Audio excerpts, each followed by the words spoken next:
is a weightage to his talk. So please let us hear to Dr. Amitabh Banerjee.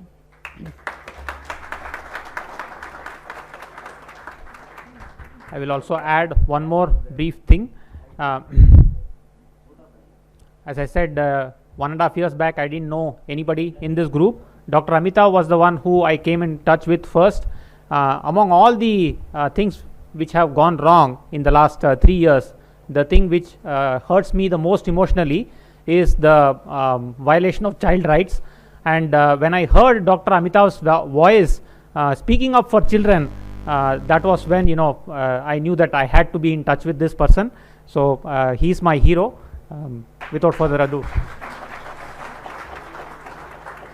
Very kind of Dr. Gayatri and Raman to call me hero, but we have got international heroes today. So, and actually, Mr. Asutosh, I mean, so many people got together at different parts of the country, at different places, and now across the year.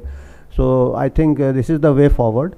And Mr. Asutosh is the one who got us together on his panel. And he got us so many times that I am fed up of my own voice now. So I am really fed up of my own presentation of my own voice. So anyway, a couple of days back, I had ordered this book, The Courage to Face COVID. And I started reading it continuously. I have been reading it throughout the night. Mr. Ballara is my room partner, Dr. Ballara. So I have almost finished 2/3 of it. So I thought before I come here, I'll finish the whole book. I was so excited. And why I'm saying this is, I was very happy with the style of John Leake. Actually, we doctors are very dull writers. We may write 200 papers or 500 papers and nobody reads them. And but when an actual writer writes, and he is a crime writer, not a crime fiction writer, real crime writer. So very appropriate. So very appropriate. And he has made it so interesting. He is not only crime writer, he has been trained in philosophy and medical history. Am I right? I may get something wrong. He's been, and he has woven this so well. But examples from history. Best example I could think of is the Ignaz Semmelweis. About more than 100 years back, I think in Austria, he was the first one who presented the hypothesis, or he then confirmed it, that doctors and students who are conducting deliveries after doing post-mortem, they are not washing their hands. And this deliveries conducted by medical students and doctors cause much higher maternal deaths of mothers due to infection, and those conducted by nurses who never used to do post-mortem, they had much less mortality. So the whole doctor community ostracized. He was, and then Raman, sorry to disappoint you, this math murder, he had strong graphs. He stored very simple arithmetic, number of deliveries conducted by doctors, and it was so obvious, like a high school child could understand that doctors are killing more mothers than nurses. So this also I don't think alone. Where are you? So, but then not only he was sidelined, deplatformed by doctor community, even his family members went against him. I think in this pandemic also, each one must have faced division in families. Husband-wife division. I know people have separated, brothers have separated because different views. And it happened in Semmelweis' time. He was put in an asylum. They thought, Ballara sahab, be careful. The way you talk, no, raat bhar barbar karte rahe. Hum hi jail sakte hain. So Ballara met his match actually. So he was put in an asylum. His wife also disowned him. Can you imagine that? I mean, we are not as unlucky to, at least I think Peter McCullough is accompanied by and so we are not as, and what is the advantage we have got? Lot of Ignaz Semmelweis all over the world has come together. I mean from abroad or from your cause. So we are not isolated. This is one of the advantage of our networking and information highway. That time he was isolated.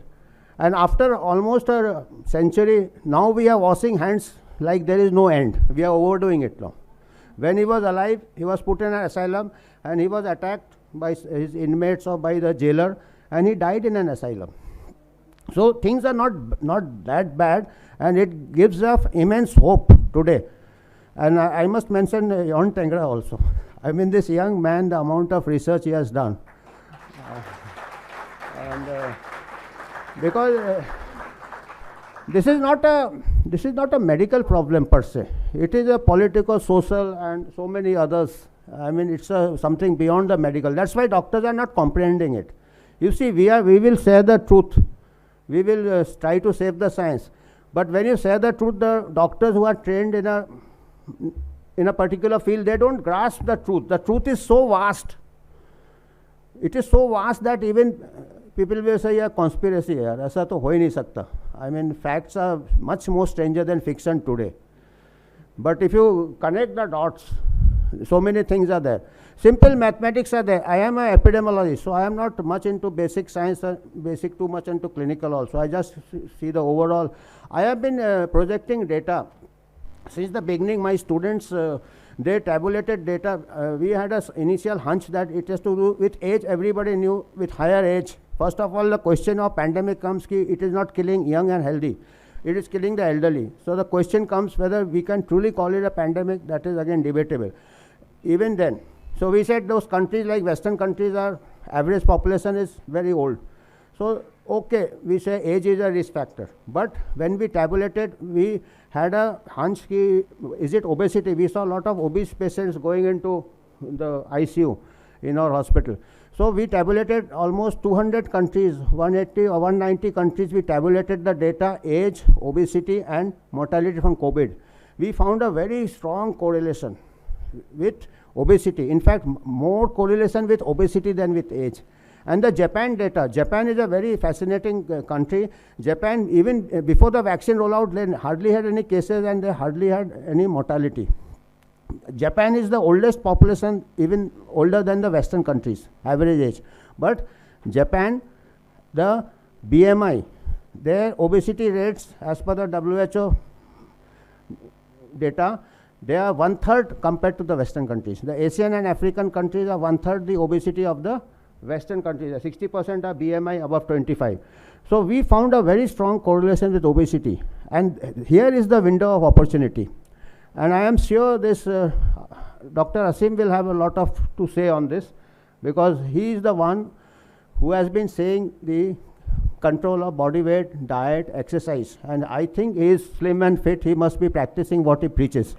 And because I don't have any, but from his look I can say he is, there is in this book, I think Peter McCullough runs marathon. You are still running marathon? So he is also practicing the control of lifestyle and obesity. So these are the things which we will stress on. I mean, because there are so many viruses which are going to come in the future also. And we will be projecting data, different countries like Japan. Now they are having the second booster. 80% population are having covered with vaccine, and they are having peaks now. Japan is the country facing the biggest crisis, and that has happened after vaccination. Before vaccination, there were hardly any cases and deaths. We will be projecting the graphs like Semmelweis, so other Semmelweis can pick up and spread it. And then there is a case of Taiwan. Then there is a case of Australia. I think Peter going to Australia. Australia cases also, in spite of high vaccination coverage, they are having spikes. I mean, compared to similarly Taiwan, Malaysia, Sri Lanka. So these are the things that at the population level, as a public health measure, vaccine is not working at the population level. You may give it focused protection to the elderly. But again, that has again brought into question by the tragic experience of Dr. Asim's father. When he is being a cardiologist, he knows how it has affected or what. We can just count the data at the population level. That way, I think Dr. Peter McCullough was far luckier. He could save his father by early treatment. I read it in the book only, by ivermectin and by early treatment, which was again. So I think these are the things which they will perhaps talk. So I just wanted to convey that we are so happy that handful of us have come together, but that is enough. Semmelweis took 100 years if we all come together across the world, and now when we are sharing the truth and saving the science, we have got, as I said, to sum it up, we have got 3 components: transparency, empowerment, and accountability. So we, UHO, are the knowledge. We give the information. We try to collect the evidence. We give the knowledge. Empowerment is done by young people under Johan Tenger and Amber Kori. They have got people of Awaken India movement all over India. Balara Sahab also keeps going around, educating the people inside jail, outside jail also. So he has been served some terms, and that is empowerment. That is our arm. They are the actual foot soldiers who are fighting in the border. We are just doing the ammunition. We are just ammunition, we are feeding them. They face the bullets, they go to jail. And of course, we have got the third is the accountability. We have legal experts helping us are the Indian Bar Association. The Awaken India movement, Indian Bar Association, and in UHO, they work seamlessly. Today also, Advocate Nilesh Oja and Dipali Oja have got a hearing in Mumbai High Court. Otherwise, they were to be here. So they are fighting it out there. So we are very lucky to come together so fast, and now we are connected across the world. Thank you so much. Thank you.